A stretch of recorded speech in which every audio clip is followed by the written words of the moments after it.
So why is there a fox popping up in my stitch? Simple. We're talking about domesticated foxes and the race that would domesticate them, in my opinion, in D&D. I talked about goblins and trash pandas. If you didn't see that video, I would go back and watch it. It's funny, I think. But the fox video there that I just stitched is from Save a Fox. If you aren't following them or you don't know who they are, go look into them. They are a charity organization that helps save and rescue foxes from fur farms, because that's still a thing we do. Horrifyingly. Point being, domesticating foxes. What race would domesticate foxes in D&D? Kobolds. Now, someone's probably angrily typing, why? Simple put, they live in the same environments, which is practically everywhere. Kobolds and foxes are burrowing creatures.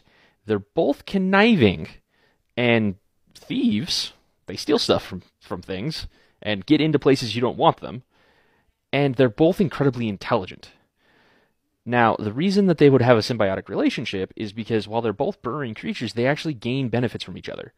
Foxes are nesting creatures, and they're mammalian, but they can be used to insulate kobold eggs and keep them safe and keep the hatcheries safe. You can train foxes, so the foxes would be trained to protect the eggs and eventually develop an emotional bond with the hatchlings.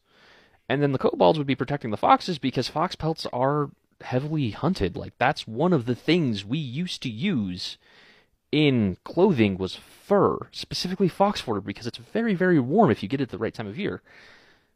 It's a thing we did. It's a thing races have, humans have done for centuries upon millennia, is take the fur of animals. And kobolds not needing to do that because they're lizards and can self-regulate and live primarily underground would be able to protect the foxes. The foxes would be in turn able to protect the kobolds. And I think they would also form a symbiotic relationship the way that we do with dogs. We form relationships, connections with dogs, and there's no reason a kobold wouldn't do that. If you've ever seen a baby raised with a dog, that person is then going to be a dog person for the rest of their lives, and they're going to adore dogs. It would be the same thing with foxes and kobold children. I don't know if there's an actual word for that. You'd have both, and it would be a very entertaining thing to have someone go into a kobold warren and then just hear the maniacal laughter of a fox in the background, or the screaming of a fox as it's having a territorial dispute. I think it'd be a really fun, flavorful addition into a D&D game.